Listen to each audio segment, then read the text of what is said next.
వి gold trusted gold buyers మీరు తాకట్టు పెట్టిన బంగారాన్ని విడిపించి ఈ రోజు ఉన్న మార్కెట్ ధరకు కొనబడను. Welcome to iDream media. So జనరల్గా ఏంటంటే నొప్పులు బ్యాక్ పెయిన్ అనేది ఎక్కువగా చూస్తూ ఉంటాం ఈ నొప్పుల్లో. సో విమెన్లో ఎక్కువగా చూస్తూ ఉంటాం ఈ బ్యాక్ పెయిన్ అనేది. అసలు ఎందుకు ఈ ప్రాబ్లము, సో దీనికి కారణాలు ఏంటి, రాకుండా జాగ్రత్తలు ఏంటి, వస్తే దీన్ని ఎలా తగ్గించుకోవాలి, పెయిన్ మేనేజ్మెంట్ దీని గురించి ఏం చెప్తుంది, వివరాలు తెలుసుకుందాం. మీరు మనతో పాటు ఉన్నారు ప్రముఖ pain management specialist doctor Dheeraj గారు. డాక్టర్ గారు నమస్తే అండి. నమస్తే అండి. సో మోస్ట్ కామన్గా చూస్తాం ఏంటంటే బ్యాక్ పెయిన్ కొందరిలో వచ్చిపోతూ ఉంటుంది, కానీ కొందరిలో మాత్రం అలా స్టేబుల్గా ఉంటుంది, ఇబ్బంది పెడుతూ ఉంటుంది. అంటే విమెన్లోనే మనం ఎక్కువగా చూస్తూ ఉంటాం. ఎందుకు డాక్టర్ గారు? ఆడవాళ్ళకి చిన్నప్పటి నుంచి మల్టీ టాస్కింగ్ అనేది చాలా అలవాటు. ఇంట్లో పనులు చేయడము, అంటే కిచెన్లో సర్దుకోవడం, ఇంట్లో అన్నీ నీట్గా పెట్టడం, ఒక ఫ్యామిలీ రన్నింగ్ అనమాట. They like home ministers. అంటే ఇంట్లో జరగాల్సినవన్నీ సవ్యంగా జరుగుతున్నాయి, ఎటువంటి ఈ ఇబ్బంది లేకుండా జరుగుతుందంటే అది ఆడవాళ్ళ వల్లే. సో అంత రెస్పాన్సిబిలిటీ మోస్తున్నప్పుడు వాళ్ళకి సెల్ఫ్ కేర్ అనేది వాళ్ళకి అంత టైం తీసుకోరు. వాళ్ళు పక్కన వాళ్ళ గురించి, వాళ్ళ పేరెంట్స్ గురించి కానీ, భర్త గురించి, కిడ్స్ గురించి ఆలోచించే టైం ఉంటుంది, కానీ వాళ్ళ కోసం కేటాయించుకునే టైం కానీ, హెల్త్ పరంగా అయినా చూసుకోవాల్సిన జాగ్రత్తలు అవేం తీసుకోకుండా ఉండడం వల్లనే వాళ్ళకి ఎక్కువ ఇబ్బందులు వచ్చాయి. సో వాళ్ళు టైంకి ఫుడ్ తీసుకోకపోవడము, అండ్ న్యూట్రిషన్ సరిగా లేకపోవడము, సో డైట్లో సరిగా కాల్షియం, విటమిన్ డి డెఫిషియన్సీ ఉండడం, అండ్ దాంతోపాటు పూర్ పోస్చర్, అంటే కాన్స్టాంట్గా నుంచడం. సో దానివల్ల ఎముకల మీద బాగా వెయిట్ పడడం, మజిల్స్ వీక్ అవ్వడము, అండ్ ఎప్పుడైనా సేమ్ పొజిషన్లో మనం నుంచున్నా కూర్చున్నా కానీ మజిల్స్ అండ్ డిస్క్ బల్జ్ అయ్యి దాని మీద చేంజెస్ రావచ్చు. డిస్క్ ప్రెషర్ పడుతుంది, డిస్క్లో వాటర్ కన్సిస్టెన్సీ తగ్గుతుంది. సో దీనివల్ల బోన్స్, డిస్క్, మజిల్స్, నర్వ్స్ అన్నీ ఇన్వాల్వ్ అయ్యి టోటల్గా బ్యాక్ పెయిన్కి ఎక్కువగా లోన్ అవుతూ ఉంటారు. అసలు కొందరిలో మాత్రం వస్తే ఏదైనా ఒక టాబ్లెట్ వేసుకుంటే తగ్గిపోతుంది, కానీ కొంతమందిలో అట్లానే ఉంటుంది. ఎందుకు డాక్టర్ గారు? అది ఎందుకు వస్తుంది అని ఒకసారి ఆలోచించాలి. అది ఓవర్ నైట్ వచ్చిందా, ఒక్కసారిగా వచ్చిందా? కాదు, చాలా రోజుల నుంచి కొంచెం కొంచెంగా ఉంటుంది. అది నెగ్లెక్ట్ చేయడం వల్ల ఒక్కసారిగా ఎక్కువగా కనిపిస్తుంది. ఓవర్ నైట్గా పెయిన్ ఎవరికి రాదు, అది స్లోలీ క్రానిక్గా కొద్దిగా ఉండడంతో అది ఒక్కసారి బయటపడుతుంది. సో అలాంటప్పుడు కొంతమందికి just muscle relaxant, anti inflammatory medicines తోటి కొంతవరకు తగ్గిపోతుంది. బ్యాక్ పెయిన్ వచ్చిన వాళ్ళలో 90% మందికి simple medications and preventive techniques తోటి వాళ్ళకి పెయిన్ తగ్గించుకోవచ్చు. ఓన్లీ 10% మందికే మందులు వేసుకున్నా కానీ వాళ్ళకి పెయిన్ అంతగా తగ్గదు. సో వాళ్ళకి లోపల ఇంకేమైనా కారణం ఉందా, మజిల్స్ కాకుండా ఎముకలు ఏమైనా వీక్ అయిందా, ఆస్టియోపోరోసిస్ ఉందా, డిస్క్ బల్జ్ అయినా ఎక్కువైందా, స్పాండిలోలిస్థెసిస్ అంటాం, ఎముకలు జరిగాయా? సో ఇవన్నీ మనం అర్థం చేసుకుంటే వాళ్ళు కరెక్ట్గా మనం గైడ్ చేయగలం. సో నొప్పి వచ్చింది కదా అని చెప్పి నొప్పి టాబ్లెట్ వేసుకోవడం పరిష్కారం కాదు. సో లోపల ఎటువంటి కారణం వల్ల పెయిన్ వస్తుంది, సో దీనికి వాళ్ళకి అండర్లైన్ కాజ్ ఏంటి, వాళ్ళకి ఎలా నుంచుంటున్నారు, వాళ్ళకి ఫుడ్ ఎలా తీసుకున్నారు, సో ఇవన్నీ మనం పరిగణలో తీసుకుంటే వాళ్ళకి టైలర్డ్ మేడ్ ట్రీట్మెంట్ ఇవ్వచ్చు. ఓకే, అయితే డాక్టర్ గారు ఇప్పుడు పోస్ట్ డెలివరీ కూడా ఈ ప్రాబ్లం వచ్చే అవకాశం ఉంటుందా? పోస్ట్ డెలివరీ అనేది చాలామంది ఫ్రీక్వెంట్గా అడిగే క్వశ్చన్. నాకు సిజేరియన్ అయింది 10 years బ్యాక్, వెనకాల ఇంజెక్షన్ చేసాము, ఇంజెక్షన్ చేసినప్పటి నుంచి నొప్పి వస్తుంది అంటారు. సో అది పూర్తిగా అపోహనే చెప్పవచ్చు. ఇట్స్ మిత్, అంటే అది వాస్తవం లేదు. సైంటిఫిక్ స్టడీ కూడా ఏది సపోర్ట్ చేయట్లేదు. అంటే మనకి చిన్న సూది గురించి ఆలోచిస్తున్నాం కానీ ఆపరేషన్ అప్పుడు కట్ చేసిన నైఫ్ గురించి మాత్రం ఆలోచించట్లేదు. సో అంత పెద్ద ఆపరేషన్ చేయాలంటే వెన్నపూస దగ్గర ఇంజెక్షన్ చేయడం వల్లనే మనకి మొద్దు బారడం అట్లాగా ఉంటుంది. సో స్పైనల్ అనస్థీషియా, ఎపిడ్యూరల్ అనస్థీషియాతో భాగం. అది చాలా ఫైన్ నీడిల్, మనకి ఐవి క్యాన్లో పెడితే ఎంత ఫైన్ నీడిల్తో దాంట్లో సగం ఉంటుంది అనమాట నీడిల్, అంత పల్చటి నీడిల్. సో దాంతో పెద్దగా ఇబ్బంది ఉండదు. ఇబ్బంది వల్ల ప్రెగ్నెన్సీ వాళ్ళతోటి మనం బాడీలో వచ్చి ఫిజియలాజికల్ చేంజెస్ అంటాం. సో ప్రెగ్నెన్సీ అప్పుడు బేబీ అకామిడేట్ అవ్వాలంటే మనకి బోన్స్ అండ్ లిగమెంట్స్ కొంచెం లూజ్ అవ్వాలి. సో అప్పుడు బేబీ అకామిడేట్ చేసుకునే ఒక పెల్విక్ అండ్ అబ్డామినల్ పొజిషన్ మారుతుంది. సో ఈ మారినప్పుడు లంబర్ లార్డోసిస్ అంటాం, అంటే వెన్నపూస కొంచెం బోన్స్ ముందుకు వెళ్తుంది అనమాట. ముందుకు వెళ్ళినప్పుడు స్పేస్ క్రియేట్ అవుతుంది. సో ఎగ్జాజరేటెడ్ లంబార్ లార్డోసిస్ ఉంటుంది, పెల్విక్ మజిల్స్ లూజ్ అవుతాయి. సో పోస్ట్ డెలివరీ కొన్ని జాగ్రత్తలు పాటించాలి. సో అరౌండ్ డెలివరీ టైంలో, పోస్ట్ డెలివరీ మనకి ఎక్సర్సైజెస్ ఉంటాయి, పెల్విక్ మజిల్ స్ట్రెంథనింగ్ ఎక్సర్సైజెస్. ఆ ఎక్సర్సైజెస్ చేయాలి సరిగ్గా. చేస్తే ఆ కాంట్రాక్షన్ అనేది ఇంకా ఎఫెక్టివ్గా అవుతుంది. అంటే డెలివరీ అయ్యాక మళ్ళీ నార్మల్ ఫిజియలాజికల్ స్టేజ్కి వెళ్ళాలి మన బాడీ. సో ఆ బోన్స్ మళ్ళీ రిటర్న్ వెళ్ళాలి, లిగమెంట్స్ అన్ని టైట్ అవ్వాలంటే దానికి స్ట్రెంథనింగ్ ఇవ్వాలి. అండ్ లాక్టేషన్ టైంలో ఫీడింగ్ పొజిషన్ సరిగా లేకపోవడం, బ్యాక్ సపోర్ట్ లేకుండా ముందుకు వంగి ఫీడింగ్ ఇవ్వడము. అండ్ ఫీడింగ్ టైంలో వాళ్ళకి న్యూట్రిషన్ రిక్వైర్మెంట్ చాలా ఎక్కువ ఉంటుంది. సో బేబీకి సపోర్ట్ చేయాలి, తన బాడీకి కూడా విత్స్టాండ్ అవ్వాలి. So inadequate diet like calcium, magnesium and vitamin D ఇవి లోపం ఉండడం, ప్రీ ఎగ్జిస్టింగ్ కానీ అంటే బిఫోర్ డెలివరీనే వాళ్ళకి న్యూట్రిషన్ కానీ ఇవి తక్కువ ఉండడం. సో ఇవన్నీ కాంపౌండ్ ఎఫెక్ట్ అనమాట. మనం tip of the iceberg only pain చూస్తున్నాం కానీ దాని కింద కారణం పెద్ద ఐస్బర్గ్. సో ఇవన్నీ మనం పరిగణలో తీసుకుంటే దాన్ని ఈజీగా అడ్రస్ చేయొచ్చు. సో పోస్ట్ ప్రెగ్నెన్సీ పెయిన్ అనేది ఒక మిత్. సో ఇవన్నీ కారణాలు ఉంటాయి. సో మజిల్ రిలాక్సేషన్ కానీ, పెల్విక్ మజిల్ టైట్గా అవ్వకపోవడం, ఆస్టియోపోరోసిస్ ఉండడం, calcium, magnesium, vitamin D supplementation సరిగా తీసుకోకపోవడం, ఇవన్నీ కాంపౌండ్ ఎఫెక్టే మనకి tip of the iceberg is back pain in pregnancy. But మనకి సముద్రంలో కనపడని చాలా ఉంటాయి. ఇప్పుడు వైటమిన్ డి డెఫిషియన్సీ వస్తే కూడా బ్యాక్ పెయిన్ అనేది వస్తుందా? వైటమిన్ డి డెఫిషియన్సీ వస్తే బ్యాక్ పెయిన్తో పాటు మల్టిపుల్ జాయింట్ పెయిన్స్ వస్తాయి. సో ఒక్క చోట పెయిన్ చూపించరు. బ్యాక్ పెయిన్ అంటే నాకు ఓన్లీ వెన్నపూస దగ్గర పెయిన్ అని చూపించగలుగుతాం.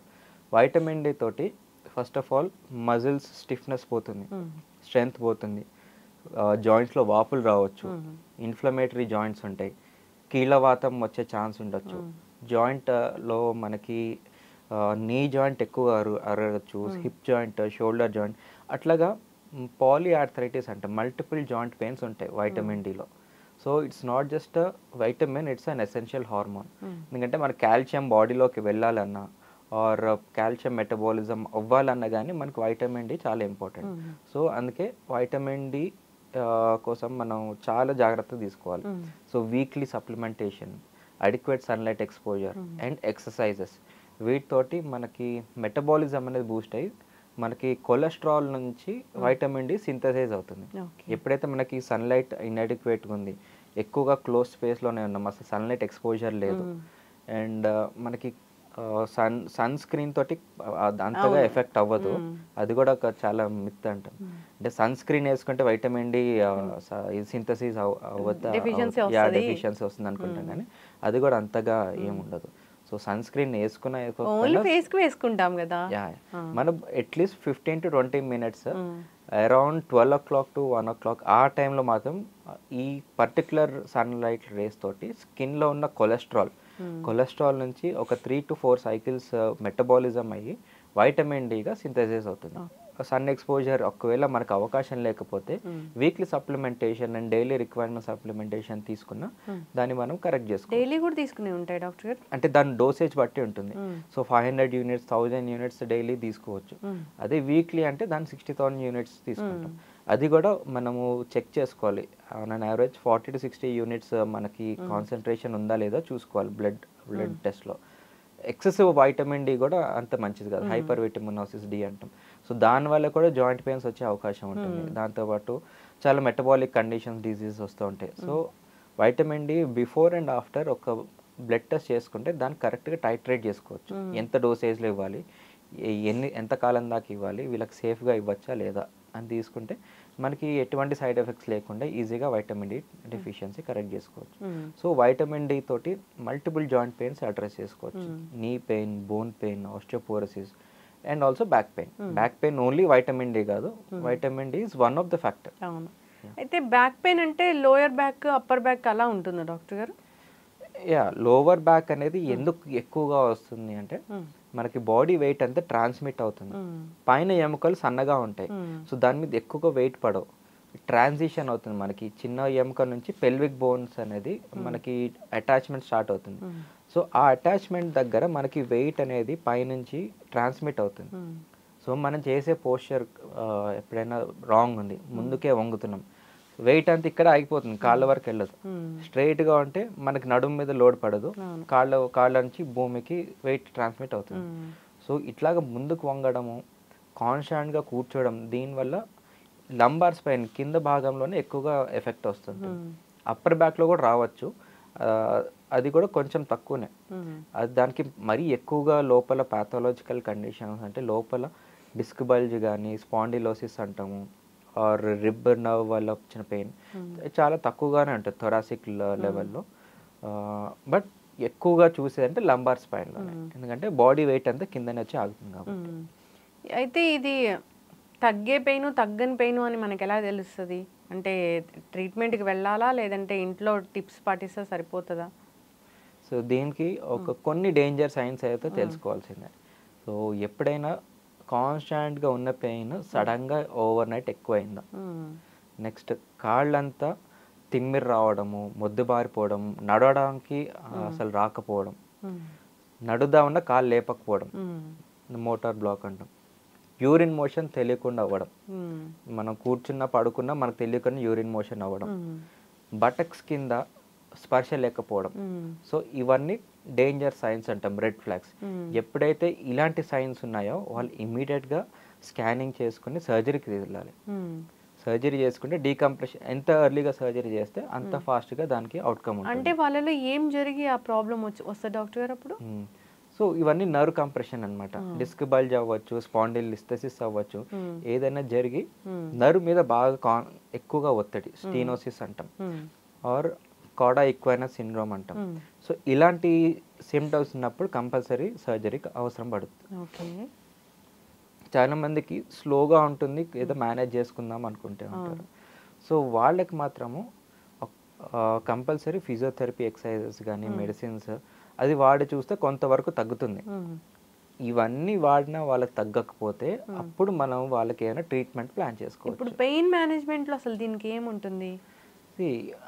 అగైన్ ఎగ్జామినేషన్ చేయడము, వాళ్ళకి రూట్ కాజ్ ఎక్కడి నుంచి పెయిన్ వస్తుంది, మయోఫేషియల్ పెయిన్ మజిల్ వల్ల వస్తున్న పెయిన్, ఎముకల్ వీక్నెస్ వల్ల వస్తున్న పెయిన్, ఎముకలు జరగడం వల్ల వస్తుందా, డిస్క్ బల్జ్ అయిన నర్వ్ మీద ఒత్తిడి వల్ల వస్తుందా, అదే అనాలిసిస్ చేసి దానికి తగ్గట్టుగా ట్రీట్మెంట్ ఉంటుంది. ఇంజెక్షన్ ద్వారా ఉండొచ్చు, లేజర్ ద్వారా ఉండొచ్చు, పిఆర్పి పద్ధతి ద్వారా ఉండొచ్చు. సో అది మనకి డయాగ్నోసిస్ బట్టి వాళ్ళకి ఎగ్జాక్ట్గా ట్రీట్మెంట్ చేయడం జరుగుతుంది. సో ఒక సర్టన్ స్టేజ్ వరకు మనకి ఎంఆర్ఐ స్కాన్ చూసుకుని ఇది ఆపరేషన్కి అవసరం లేదు అని అనిపిస్తే పెయిన్ మేనేజ్మెంట్ పద్ధతి ద్వారా వాళ్ళకి హెల్ప్ చేయొచ్చు. అదే పెయిన్ మేనేజ్మెంట్ కాకుండా వాళ్ళకి ఎక్కువగా చేంజెస్ ఉన్నాయి, సిమ్టమ్స్ చాలా సివియర్గా ఉంది అంటే వాళ్ళకి ఆపరేషన్ కూడా మేము అడ్వైస్ చేయడం ఉంటుంది. ఓకే, అంటే ఇప్పుడు పెయిన్ మేనేజ్మెంట్లో లేజర్ అన్నారు కదా, అది ఎట్లా ఉంటుంది డాక్టర్ గారు? లేజర్ అంటే పెద్ద లైట్ అట్లాంటిది ఏమి ఉండదు. We call it as radio frequency ablation. So ఎప్పుడైనా జాయింట్ వల్ల వస్తుందా, స్పాండిలైసిస్ వల్ల వస్తుందా, దానివల్ల మనకి ఏదైతే జాయింట్ నుంచి పెయిన్ వస్తుందో ఆ నర్వ్ మనం బ్లాక్ చేయొచ్చు. దాన్ని మీడియల్ బ్రాంచ్ ఆర్ఎఫ్ అబ్లేషన్ అంటాం. కొంతమందికి డిస్క్ బల్జ్ అవుతుంది, డిస్క్ బల్జ్ అయ్యి హైడ్రేటెడ్ డిస్క్ ఉంటుంది అనమాట. అంటే డిస్క్ అరుగుదల వల్ల కాదు, డిస్క్ బల్జ్ అయ్యి నర్వ్ కంప్రెషన్ వల్ల ఉంటుంది. సో పల్ప్ అది ఇంటాక్ట్ ఉంటుంది. సో వాళ్ళకి ఏం చేస్తామంటే ఒక లేజర్ నీడిల్ డిస్క్లోకి పెడతాం అనమాట. So laser light and heat ద్వారా దాన్ని ష్రింక్ చేసుకుంటుంది. ష్రింక్ చేసుకున్నప్పుడు ఆ నర్వ్ మీద ఒత్తిడిని తీసేస్తుంది. సో నర్వ్ ఫ్రీ అవుతుంది, డిస్క్ కాంట్రాక్ట్ అవుతుంది, పెయిన్ కూడా తగ్గుతుంది. సో ఇవన్నీ ఎటువంటి సర్జరీ లేకుండా లోకల్ అనస్థీషియా ద్వారా అండ్ ఎక్స్రే గైడెడ్లో చేసేది. సో బ్లైండ్గా ఏదో ఇంజెక్షన్ చేసినట్టు కాదు, ఆపరేషన్ థియేటర్లోనే స్టెరైల్ ప్రొసీజర్స్తో ఎక్స్రే విజన్ ద్వారా చేసుకుని ఎగ్జాక్ట్ అండ్ డిస్క్ బల్జ్ అయిన ఏదైతే ఎంఆర్ఐలో చూసుకున్నామో సిమ్టమ్స్ ఏదైతే ఉన్నాయో ఆ డిస్క్కే మనం లేజర్ చేస్తే డిస్క్ ష్రింక్ అవుతుంది. అదే స్పాండిలోసిస్ వల్ల వచ్చిన పెయిన్ ఏదైతే జాయింట్ వచ్చిందో ఆ నర్వ్కి మనం బ్లాక్ చేసి అండ్ లేజర్ చేస్తే పెయిన్ కూడా తగ్గుతుంది. సో ఇట్లాగా లేజర్ తోటి ఉంటుంది.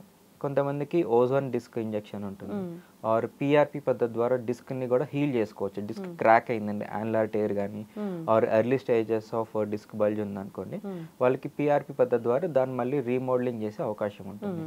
సో ఇలాగా ఇన్వేజివ్ ఉంటుంది అండ్ మినిమల్లీ ఇన్వేజివ్ ప్రొసీజర్స్ లాగా ఉండొచ్చు. ఇప్పుడు పిఆర్పి అంటే బయట నుంచి ఏదైనా ఇంజెక్షన్ తెస్తారా, మా బ్లడ్లోంచి తీసే చేస్తారా డాక్టర్ గారు? సో పిఆర్పి అంటే ప్లేట్లెట్స్ సొంత పేషెంట్లోంచి ఉన్న బ్లడ్ సెల్స్లోంచి. సో ఒక 20 ml బ్లడ్ తీసుకుని అందులో ఒక 2 ml వరకు కాన్సన్ట్రేషన్ చేసుకుని ఆ ప్లేట్లెట్స్నే మనము మళ్ళీ అయితే ఇవ్వాల్సిన పార్ట్ అంటే మజిల్ ఒకవేళ డ్యామేజ్ అంటే మజిల్ టైర్స్ అండ్ మజిల్స్కి, లెగ్మెంట్స్ దగ్గరికి, జాయింట్స్లోకి, అలాగే డిస్క్ బల్జ్లో కూడా పిఆర్పి ఇస్తే కొంతవరకు అంటే చాలా బెనిఫిటే ఉంటుంది. అంటే డ్యామేజ్ అయిన దాన్ని మళ్ళీ రిపేర్ చేసే గుణం ఉంటుంది. లైక్ మనకి హెయిర్ లాస్ ఉన్న వాళ్ళకి జుట్టుకి ఇంజెక్షన్ చేస్తే మళ్ళీ ఏదైతే డార్మెంట్ ఆర్ పని చేయని రూట్ ఉందో దానిలోంచి మళ్ళీ అది బ్లడ్ సప్లై ఇంక్రీజ్ అయ్యి న్యూట్రిషన్ వచ్చి హెయిర్ పెరుగుతుంది. సో ఇక్కడ కూడా అంతే, డ్యామేజ్ అక్కడ ఇంజెక్షన్ చేస్తే అది మళ్ళీ రిపేర్ చేస్తుంది.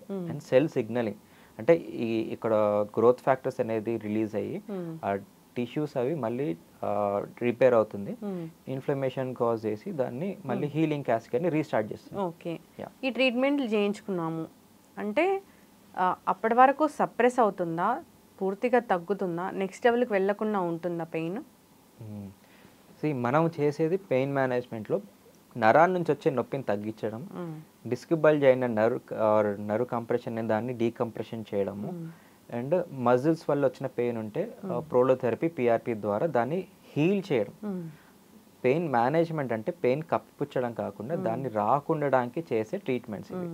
సో హీల్ చేసినంత వరకు బాగానే ఉంటుంది, తర్వాత నొప్పి తగ్గింది కదా అని చెప్పి మళ్ళీ ఒకప్పుడు లైఫ్ స్టైల్ మళ్ళీ పాటించి సడన్గా బరువులు ఎత్తడం, తీసుకోవాల్సిన జాగ్రత్తలు, exercises, physiotherapy, strengthening exercises, inadequate rest or poor diet, nutrition ఉంటే మళ్ళీ వచ్చే అవకాశం ఉంటుంది. ఇప్పుడు బ్యాక్ పెయిన్ అసలు రాకూడదు అనుకుంటే జాగ్రత్తలు ఏం చెప్తారు? ఎలా కూర్చోవాలి, ఎలా వర్కౌట్స్ చేయాలి, ఎలాంటి వర్కౌట్స్ చేయాలి, ఇట్లా టిప్స్ ఏమైనా ఉన్నాయా డాక్టర్ గారు? చాలా ఇంపార్టెంట్ క్వశ్చన్ ఇది, ఎందుకంటే బ్యాక్ పెయిన్ అనేది ఒక పాండమిక్, యూనివర్సల్గా వచ్చిన ప్రాబ్లం. ఒక మనిషి లైఫ్ స్టైల్లో అట్లీస్ట్ 80-90% ఆఫ్ ద పెయిన్స్ అనేది బ్యాక్లో వస్తాయి అతనికి. సో ఓవరాల్ వరల్డ్ పాపులేషన్ చూసుకుంటే 80-90% మందికి కంపల్సరీ లైఫ్ స్టైల్లో బ్యాక్ పెయిన్ వస్తుంది. దానికి చిన్న చిన్న టిప్స్ తోటి ఈజీగానే దాన్ని ప్రివెంట్ చేసుకోవచ్చు. Okay, first thing is weight reduction. మనకి ఈ స్పైన్లో వెయిట్ అంతా ఎముకల మీద పడకుండా దానికి కొంచెం వెయిట్ రిడక్షన్ చేసుకోవాలి. Then strengthening of your back muscles, paraspinal muscles అంటే అదొక పిల్లర్స్ లాగా ఉంటాయి. ఎప్పుడైతే మనకి పిల్లర్స్ అనేది స్ట్రాంగ్గా ఉందనుకో బిల్డింగ్ అంతా దృఢంగా ఉంటుంది, ఎక్కువ కాలం మన్నుతుంది. అలాగే ఈ పక్కకున్న మజిల్స్ అనేవి మనం ఇరెక్టర్ స్పైన్, పారాస్పైనల్ మజిల్స్ అనేది స్ట్రెంథనింగ్ చేసుకోవాలి. అంటే ఎక్సర్సైజెస్ వీటి ద్వారా దాన్ని స్ట్రెంథనింగ్ చేసుకుంటే బోన్స్కి అది వెయిట్ బేరింగ్ కెపాసిటీ వస్తుంది. ఒకవేళ బోన్స్ వీక్ ఉన్నా కానీ ఈ ఎముకల వల్ల ఇంకో అడిషనల్ సపోర్ట్ వస్తుంది. సో బ్యాక్ పెయిన్ కొంచెం ప్రివెంట్ అవుతుంది. And dietary supplementation, calcium, vitamin D, magnesium, phosphorus వీటితోటి జాయింట్స్ అనేది దృఢంగా ఉంటుంది. అండ్ ఇంకొక ఇంపార్టెంట్ థింగ్ ఏంటంటే ఎక్కువసేపు కూర్చోవడం, పడుకోవడం వీటితోటి కాన్స్టాంట్ డిస్క్ ప్రెషర్ పెరుగుతూనే ఉంటుంది. అండ్ ఎక్కువ ముందుకు వంగడం, బరువులు ఎత్తడం వీటితోటి ఫార్వర్డ్ బెండింగ్ వల్ల ఇంట్రాడిస్కల్ ప్రెషర్ ఎక్కువ పెరుగుతుంది. ప్రెషర్ ఎప్పుడైతే పెరిగిందో లోపల క్రాక్ అవ్వచ్చు, పల్ప్ లీక్ అవ్వచ్చు, నర్వ్ కంప్రెషన్ అవ్వచ్చు, బరువులు ఎత్తితే అంటే సడన్గా బరువులు ఎత్తడం. సో ఇది బరువులు ఎత్తడం వల్లనే కాదు, కాన్స్టాంట్గా కూర్చోవడం, సడన్గా బరువులు ఎత్తడం, దీనివల్ల డిస్క్ అనేది దాని సాఫ్ట్ నేచర్ కోల్పోతుంది. డిస్క్ యూజ్ ఏంటంటే ఒక సస్పెన్షన్ లాగా కతుకుల మీదకి వెళ్తుంటే మన బాడీ రెసిస్ట్ చేసుకునే కెపాసిటీ డిస్క్ వల్ల వస్తుంది. డిస్క్ మీద కాన్స్టాంట్గా మనం ప్రెషర్ పెడుతున్నాం అనుకోండి, డిస్క్ అనేది హార్డ్గా అవుతుంది లేదా లోపల వాటర్ కన్సిస్టెన్సీ మారిపోతుంది. సో దీనివల్ల డిస్క్ బల్జ్ అయ్యే ఛాన్స్ ఉంటుంది. సో ఎవ్రీ 1 అవర్లో ఒక 5 to 10 minutes just walk or some stretching exercise చేసుకోవాలి. అవర్స్ టుగెదర్ కూర్చుంటే వాళ్ళకి వద్దన్న బ్యాక్ పెయిన్ వస్తుంది. So every 1 hour 10 to 15 minutes move చేయాలి. And strengthening exercises, cardiac exercises and this nutrition supplementation తోటి బ్యాక్ పెయిన్ 90% రాకుండా ఉంటుంది. చక్కగా చెప్పారు డాక్టర్ గారు. ఈ జాగ్రత్తలు తీసుకోవాలని కోరుకుందాం. బ్యాక్ పెయిన్ వస్తుంది, తరచుగా వస్తుంది, వచ్చిపోతూ ఉంది అన్నప్పుడు ఈ పెయిన్ కిల్లర్స్తో మేనేజ్ చేయకుండా ఒకసారి డాక్టర్ని సంప్రదిస్తే మంచిది. ఇప్పుడు పెయిన్ మేనేజ్మెంట్ అంటే జనరల్గా ఎట్లా డిఫైన్ చేస్తాము? మీరు చదువుకున్న దాన్ని అసలు మనము పెయిన్ మేనేజ్మెంట్ చదువుకున్నారు కదా, అసలు ఎట్లా చెప్తారు దాన్ని? ఎవరెవరు రావచ్చు మీ దగ్గరికి? సో తలనొప్పి నుంచి అరిపాదాల నొప్పి వరకు ఎటువంటి నొప్పి అయినా కానీ పెయిన్ మేనేజ్మెంట్ పద్ధతి ద్వారా దాన్ని చికిత్స పొందొచ్చు. సో పెయిన్ మేనేజ్మెంట్ అంటే ఆక్యుపంక్చర్ అనుకుంటారు, ఫిజియోథెరపీ అనుకుంటారు, లేకపోతే ఆల్టర్నేటివ్ ట్రీట్మెంట్, న్యాచురోపతి ఏదో అనుకుంటారు. But it's purely allopathy science. MBBS చేశాక MD అయ్యాక then it is a super speciality branch. So pain మేనేజ్మెంట్లో 90% వాళ్ళు అందరూ అనస్థీషియా చదువుకుని వచ్చిన వాళ్ళే. 10% మంది మాత్రం న్యూరాలజీ కానీ న్యూరో సర్జరీ ఆర్థోపెడిక్ ఈ బ్రాంచెస్ నుంచి పెయిన్ మేనేజ్మెంట్లోకి వచ్చిన వాళ్ళు. సో ఇది సూపర్ స్పెషాలిటీ బ్రాంచ్. సో దీంట్లోకి అనస్థీషియా వాళ్ళు ఉండొచ్చు, ortho, neurology, neuro surgery or PMR physical medicine rehabilitation. So వీళ్ళందరూ పెయిన్ మేనేజ్మెంట్ స్పెషలిస్టులు ఉంటారు. సో వీళ్ళ అండర్స్టాండింగ్ బట్టి రూట్ కాజ్ లెవెల్ అడ్రస్ చేయడం ఆర్ పెయిన్ తగ్గించడం అది ఇండివిజువల్ స్కోప్లో ఉంటుంది. సో పెయిన్ మేనేజ్మెంట్ అనేది సార్ రీసెంట్లీ వచ్చింది కాదు, 40 years నుంచి ఆల్రెడీ మన ఇండియాలో Indian society for study of pain ISSP 42 years అయింది. And we are now in 42nd year. ఈ this week is for ISSP pain awareness week అంటాం. So luckily we found you. ఈ 42nd year announce చేయడం కూడా ఐడ్రీమ్ ద్వారా చేయడం ఇంకా హ్యాపీగా ఉంది. Thank you so much doctor గారు. చాలా చక్కటి ఇన్ఫర్మేషన్ అండి. రకరకాల పెయిన్స్తో ఇబ్బంది పడుతూ వస్తుంటారు. నేను చాలా వీడియోస్ చూసాను మీవి. సో చాలా మంచి రిజల్టే ఉంది మీ దగ్గర అని చెప్తూ ఉన్నారు. అంటే ఒక ఏజ్ వరకే ట్రీట్ చేస్తారేమో అనుకునేదాన్ని, కానీ మీ వీడియోస్లో పెద్ద ఏజ్ వాళ్ళు కూడా వచ్చారు. వాళ్ళు చెప్పడం జరిగింది నాకు తగ్గిపోయింది, మోకాలు నొప్పులు లాంటి సమస్యలు కూడా తగ్గిపోయాయని. చాలా అంటే అనిపిస్తుంటుంది, ఒక పెయిన్ ఉండి దాన్ని తగ్గాక వాళ్ళ హ్యాపీ ఫీలింగ్ చూస్తే సంతోషం వేస్తుంది. డాక్టర్ గారు చక్కటి ఇన్ఫర్మేషన్ అండి. సిరీస్ అనేది కంటిన్యూ చేద్దాము. Thank you so much doctor గారు. ధన్యవాదాలు. Sir, one life lesson what medicine has taught you. Whatever you can do without expecting. But I really believe మన పాజిటివ్ యాటిట్యూడ్ ఉంటేనే మనం ఏదైనా సాధించగలం. గట్ ని మనం కరెక్ట్ గా డీల్ చేసినట్లయితే అది మనకి పాజిటివ్ హార్మోన్స్ ని రిలీజ్ చేస్తుంది. షుగర్ వచ్చిన వాళ్ళ పరిస్థితి ఏంటి? పొట్ట దగ్గర పెరిగితే దాన్ని ఆండ్రాయిడ్ అంటారు, ఆండ్రాయిడ్ ఫోన్ కదా. అసలు థాట్స్ ఎందుకు వస్తాయి? బ్రెయిన్ డెడ్ అంటే దానికి ప్రపంచం అంతా కూడా కొన్ని నిర్దిష్టమైనటువంటి లక్షణాలు ఉంటాయి. మానసికంగా ధైర్యంగా ఉంటే క్యాన్సర్ జయించవచ్చు. You are a doctor for a cause sir, అంతే. వాళ్ళకి వచ్చిన ఆదాయం కాకుండా ఫ్రీ సర్వీస్ ఎంతమందికో చేస్తుంది.